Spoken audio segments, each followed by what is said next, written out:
Have you ever wondered what makes a poem a poem? It's a question that has intrigued thinkers, dreamers, and creators for centuries. Poetry, a beautiful blend of art and language, is a universal language that transcends boundaries, cultures, and epochs. At its core, poetry is a delicate dance between form, content, and language. The form is the skeleton, providing structure and rhythm, while the content is the soul, breathing life and meaning into the words.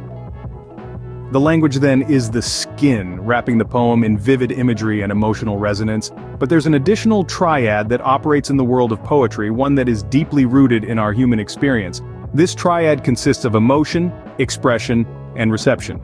It's the emotional pulse that inspires the poem, the expressive techniques that bring the emotion to life, and the reception of these feelings by the reader. Let's peel back the layers of the poetic onion and dive into the heart of a poem. Look closely and you'll find poetry is a delicate dance between form, content, and language. Imagine a poem as a house. The form is the blueprint, the structure that gives it shape and stability. It's the rhythm, the rhyme scheme, the stanzas and lines that provide the framework.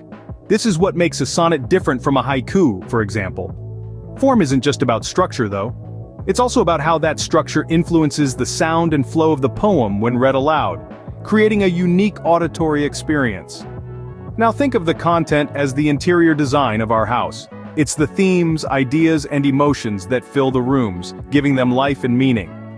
Content is the story the poet wants to tell, the message they want to convey. It's the heart of the poem, the part that can evoke powerful emotional or intellectual responses from the reader. Lastly, the language is the materials used to build and decorate the house.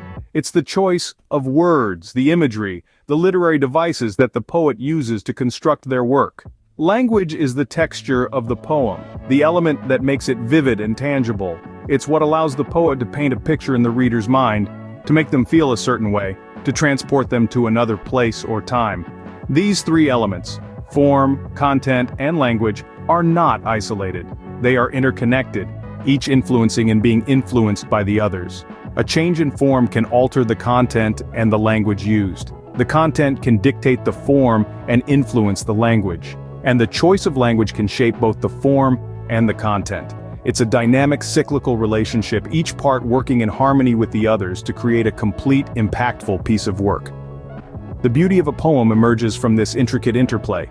Every poem is a living ecosystem where form, content, and language coexist and interact. Picture this. You're wandering through an enchanted forest of words where the trees are the form, the leaves are the content, and the breeze whispering through them is the language. Each element is distinct, yet they all work together to create the magical experience that is poetry. In this ecosystem, coexistence is key. The form provides the framework, the skeletal structure that shapes the poem. It could be as rigid as a sonnet or as free-flowing as a haiku, yet it's this structure that gives the poem its unique sound when read aloud, and guides the reader's perception and experience. Then we have content, the heart and soul of the poem. This is where the themes, ideas, and emotions reside. The content gives meaning to the work, and it's here that the poet's voice truly shines. But content alone, without a suitable form to house it, can feel like a bird without a tree to perch on. And finally, language. The choice of words, imagery, and literary devices used, this is the breeze that rustles the leaves, the texture of the poem. It's language that paints vivid pictures in our minds and stirs our emotions. Now let's imagine a change in this ecosystem, say, a shift in form. This could lead to a ripple effect, impacting the content and the way language is used. Similarly, a change in content could influence the form and language. And a tweak in language? Well, that could reshape both the form and content. It's a dynamic, ever-evolving process. In essence, a poem is a delicate dance of coexistence between form, content, and language. Each element must work harmoniously with the others for the poem to have maximum impact. A shift in one can create a cascade of changes in the others, much like a pebble thrown into a pond sends ripples across its surface. It's a delicate balance where each element supports and influences the others. And it's this intricate interplay, this balance, that makes poetry such a powerful and transformative art form. But what stirs the soul in a poem? Let's delve into the emotional triad: emotion, expression, and reception. Every poem begins with an emotion, a feeling, or a mood that the poet yearns to convey. This emotion is the seed, the driving force that inspires the creative process. It's the unspoken sigh in the wind, the silent tear in the rain, the quiet laughter in the sunshine. It sets the thematic compass for the poem, guiding the poet's journey through the wilderness of words. Next in line is expression, the bridge that connects the poet's heart to the readers. It's the choice of words, the structure, the literary devices that the poet employs to bring the intended emotions to life on the page. It's the canvas on which the emotion is painted, the stage where it performs, the song in which it sings. The expression is the poet's brush, pen, or musical note. Each stroke, word, or tone chosen with care to craft a vivid and resonant picture of the underlying emotion. And finally we come to reception, the reader's understanding and interpretation of the poem. This is where the magic happens, where the poet's emotion, expressed through carefully chosen words and structure, meets the reader's imagination. It's a personal and intimate experience, as unique as the reader themselves.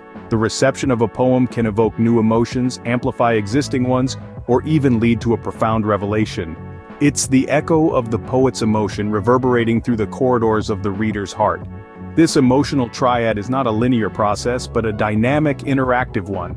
The poet's emotions guide their expression, which in turn shapes the reader's reception. The reader's reception then feeds back into the emotional cycle, influencing future expressions and receptions. It's a dance, a dialogue, a journey shared between the poet and the reader.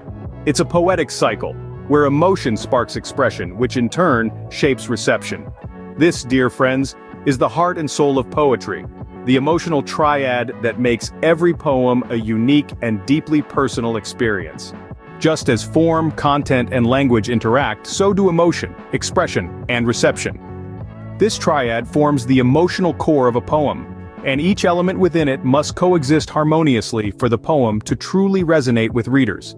The emotion that inspires a poem guides the choice of expression. This emotion is the underlying feeling or mood the poet hopes to convey. It's the driving force that shapes the poem's thematic direction. But this emotion doesn't exist in isolation, it's intertwined with the way it's expressed, the choice of words, the structure, and the literary devices that bring it to life on the page. This expression, in turn, determines how a reader will receive the poem. A clear and vivid expression helps ensure the intended emotional impact resonates with the reader. But again, this reception isn't an endpoint. It's part of a cycle. The reader's interpretation of the expression may evoke new emotions or amplify existing ones, impacting their overall response to the poem. Each element in this triad, emotion, expression, reception, is integral to the creation and appreciation of a poem. They must all function together to form a cohesive and effective poetic experience. But they're not static. They're dynamic, constantly influencing each other in a kind of emotional dance. Changes in one aspect ripple through the others, altering the overall emotional landscape of the poem. For instance, a shift in the underlying emotion can lead to changes in expression, which can then affect how the poem is received. Conversely, a change in the way a poem is received may lead the poet to reflect on their choice of expression and the emotions that inspired it. This interplay, this constant ebb and flow of influence, is what makes poetry such a rich and dynamic art form. So, when we read a poem, we're not just reading words on a page, we're stepping into an emotional landscape shaped by the poet's feelings, their choice of expression, and our own personal responses. Each element plays a role in the emotional symphony of a poem. So, poetry is both an art and a science, wouldn't you say? It's the delicate dance of form, content, and language, each element intertwined in a harmonious ballet.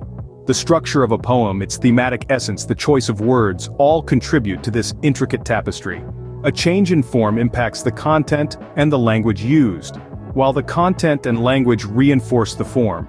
But poetry is also an emotional journey, a voyage that starts with a raw emotion, expressed through carefully chosen words and structures, and culminating in the reader's reception. The emotion inspires the expression, which in turn guides the reception. And this reception in its own right can evoke new emotions, creating a beautiful cycle. Poetry, therefore, is a complex and nuanced craft. It's a constant balancing act between these elements, each one crucial to the poem's resonance. In the end, every poem is a unique blend of form, content, language, emotion, expression, and reception, a testament to the beauty and complexity of poetry.